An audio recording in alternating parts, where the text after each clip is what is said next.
present here a new fragrance, which is the first one of the kind of a big break of the molecules. Tell us about it. Don't mix them up. Eccentric Molecules is one series, and that will continue. And the Beautiful Mind series we just started. So Christiane features the first series, and I think she was the perfect one because it's something she does which anybody can learn. It's nothing supernatural, you know. She's not a model or, you know, some rich kid who has a lot of money to do whatever she wants to.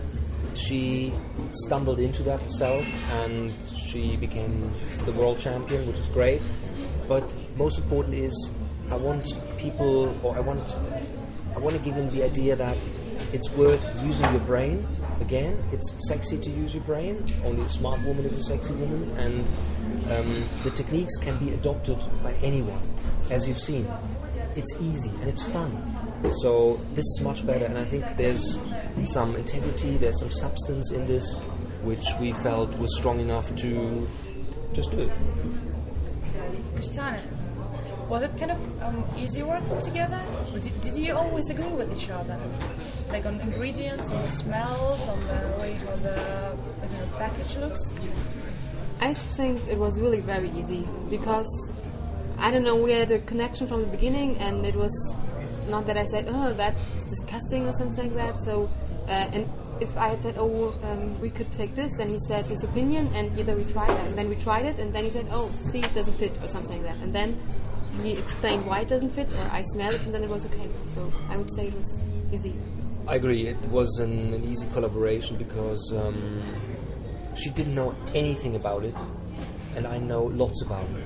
So the roles were clear. You know, there was no reason to fight because I was the teacher. I explained. I showed her the ingredients. She smelled them. We discussed them. I explained what this is for, and so we had this huge collection of materials we went through, and then we looked at it. What do we both like? What can we see? What could form a harmony? And then we came up with this first accord after 3 weeks of smelling, and we liked the accord, and then we refined the accord till the end. You said it's going to be the next volume, and it's going to be about the ballet dancer. Yes. Tell us about it. Tell us something. Well, it's after the fragrance I did with Christiane, I thought, right, well, that's it. You know, we found the perfect match for the idea. It's her, of course. Couldn't be anybody better. And so I thought, well, great. I mean, it took me a long time anyway to find her. I had the idea maybe 1 or 1.5 years before I found her.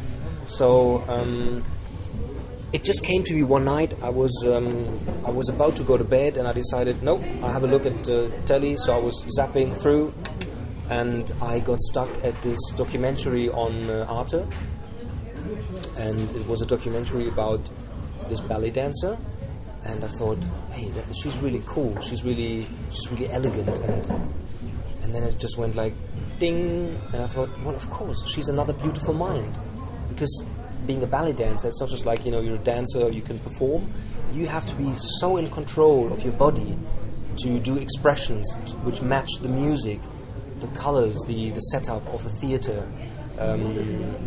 It's definitely a beautiful mind. About the Vogue fragrance, how was it? How did you create it? I mean, it's such an unusual story. That was a long, long way to go, I can tell you. The fragrance, well, I started that in 2001, and we finished the fragrance in 2004, and it was launched only in 2008. So from the day we started the fragrance till the launch, it took 7 years. That's very unusual. The idea portrayed in the fragrance was, well, Boudicea, the warrior, right, back then, also being a woman. The interesting part obviously was when they went to war, they colored themselves blue, right? So to, you know, feel really strong and to be, you know, to scare the opponents, to scare the others. So we felt like, you know, your brand is called Boudica, which goes back to Boudicea. We want to express, ideally, an atmosphere around Boudicea at the time.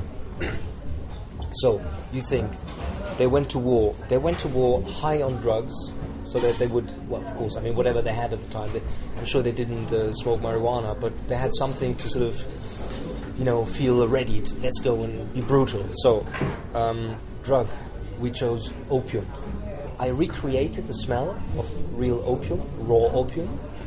Then, imagine, they go into war. Horses, leather, smoke, nature, the air, woody notes. That was enough basically to work on it. And then I had to kind of like stop them a little bit. If I wouldn't have been, I think the fragrance would be even crasser. But I said, look, fair enough to have an idea and to have a strong concept. You also want people to wear the fragrance, not just to look at it, right? So it was a bit like sort of ding, ding, ding, ding, ding, and at the end we were like in one line. And Zoe mainly was very sort of strong on the creation process. She has a very powerful ego. Brian is a bit more, he can live with things, and yeah, but we found a sort of like a good level of understanding each other. And finally, if I'd have to describe the fragrance, I would describe it as spicy, woody, leathery.